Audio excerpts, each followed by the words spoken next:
Nós vamos agora para o nosso texto bíblico. Vamos abrir a palavra do Senhor em 1 Coríntios, capítulo número 9. 1 Coríntios, capítulo número 9, a partir do versículo 23, nós vamos ler nessa noite.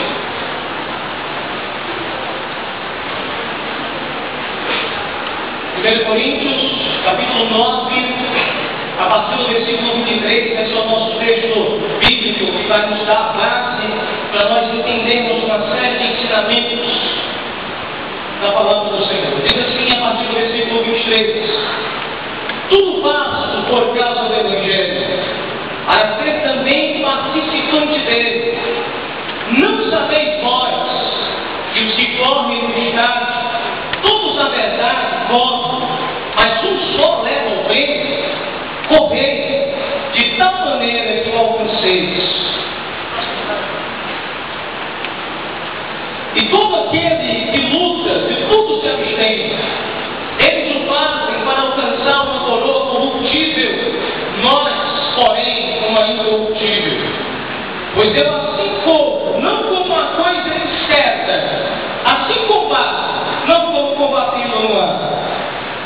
Antes subjugo o meu corpo e o reduzo à servidão, advogando aos outros. Eu mesmo não venha de alguma maneira a ficar reprovado. Amém. Esse é o nosso texto base. É um texto que o apóstolo Paulo, há quase 2000 anos atrás, usou, e usou comparações acerca das Olimpíadas romanas. As Olimpíadas que se praticavam em Roma, que tiveram origem na Grécia, e aqui, mesmo ele estando preso, por já ter participado da vida romana, ele sabia, já tinha visto que era uma Olimpíada, já tinha visto que era o desafio dos esportes. E é de maneira muito interessante que o Espírito Santo vai mandar Paulo usar a figura de um esporte, a figura de um atleta, que de tudo se abstém, que de tudo se renuncia, que em tudo se sacrifica para poder pegar e alcançar uma coroa. Qual é a primeira imagem que lhe vem na mente quando você pensa em coroa? No caso da coroa dos esportes olímpicos. Coroa é reconhecimento, coroa é prêmio, coroa é honra por alguma coisa que você conseguiu alcançar. Paulo está querendo dizer que a igreja de Jesus, aqueles que servem a Deus, eles têm uma meta na vida. Veja que ele diz que a luta dele não é uma luta como se ele estivesse empurrando o vento, como se ele estivesse lutando contra uma coisa que não existe. A luta dele não é sem sentido. A luta dele tem um foco, tem um objetivo. Ele vai explicar que para nós termos essa luta na presença de Deus e sermos vitoriosos, nós temos que entender certas coisas. Nós estamos no meio de uma sociedade corrompida, no meio de um mundo que vai para pior, no meio de um mundo em que nos últimos 20 anos a maldade, a violência, o crime, a miséria e todos os outros tipos de perversidão que pode existir no planeta cresceram de maneira exponencial, se multiplicaram.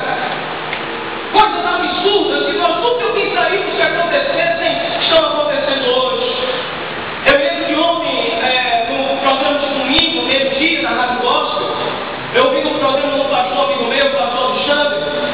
Ele dizia o seguinte: nós estamos pensando talvez que Sodoma e Gomorra, na Bíblia Sagrada, a qual Deus destruiu com fogo e enxofre do céu, hoje nós estamos pensando que talvez Sodoma e Gomorra estivesse muito mais avançada em maldade do que nós.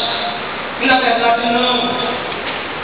Sodoma e Gomorra não tinham meios tão rápidos como, por exemplo, a internet, os meios de comunicação da mão de hoje, para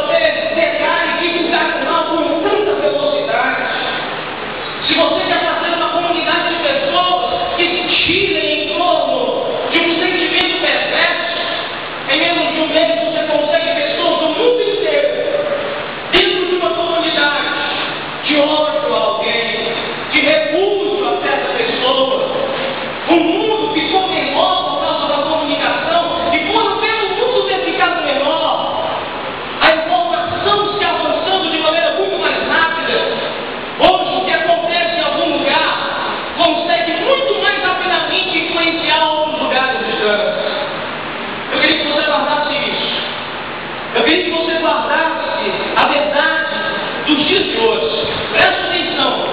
O que acontece em um lugar hoje, por causa da velocidade da informação, consegue muito mais rapidamente influenciar outros lugares distantes. A questão é que nós temos visto isso muito mais humano. O humano se relaciona de maneira mais rápida. Ninguém diga hoje que o ser humano ou a humanidade é mais feliz. E infelizmente também nós não podemos dizer hoje que talvez a igreja ela seja mais feliz do que ela era 2.000 anos atrás. A gente pode ter avançado em áreas, mas talvez a gente perdeu muito mais em outras. É isso que a Bíblia vai fazer, vai nos questionar nessa noite em nome de Jesus. Queria fazer algumas perguntas para vocês, para aqueles que já são cristãos, que tiveram uma experiência com Jesus. Você está disposto a tudo, a enfrentar tudo, por causa de Cristo? Quando eu digo tudo, é tudo mesmo.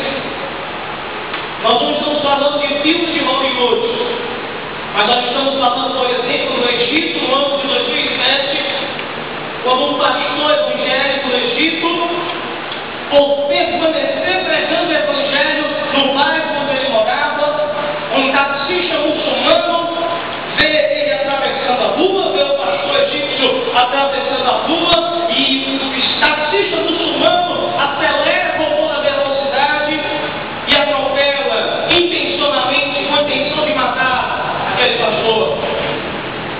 Em seguida, aquele pastor levado as peças para o hospital, ele fica uma semana em coma e depois falece. A esposa dele mal tem condições de se chegar na polícia e prestar B.O. por aquele taxista muçulmano ter atropelado e matado o seu marido cristão. Sabe por quê? Porque a própria polícia que ela vai prestar o B.O. é uma polícia muçulmana também.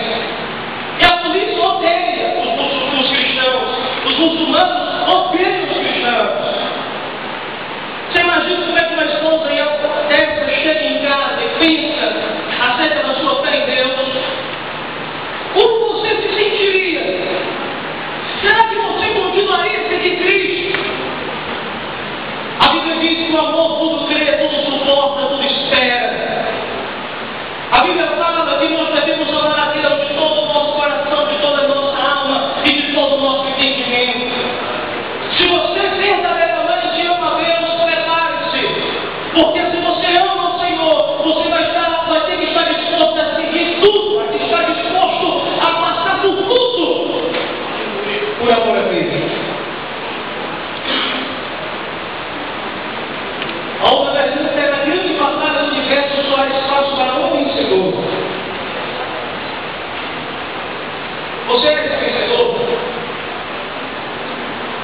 Só existe um bem e o mal. O certo é errado, a verdade é mentira, certo e inferno, Deus e o diabo, e acabou as conversas. Em que posição a gente se encontra? Pastor, existe uma posição neutra? Não existe. Pastor, existe uma posição passiva? Até existe. Muitas pessoas não precisam pegar uma bandeira e escrever o nome dela diabo. Eu amo o diabo. Não precisa fazer isso para poder ajudar na causa dele. Basta apenas se tornar uma pessoa passiva, ou seja, você simplesmente cruzar os braços e permitir que o reino das trevas avance. Quando eu e você se tornamos passivos, nós não conseguimos ser vencedores. E na verdade, nós temos que entender uma coisa.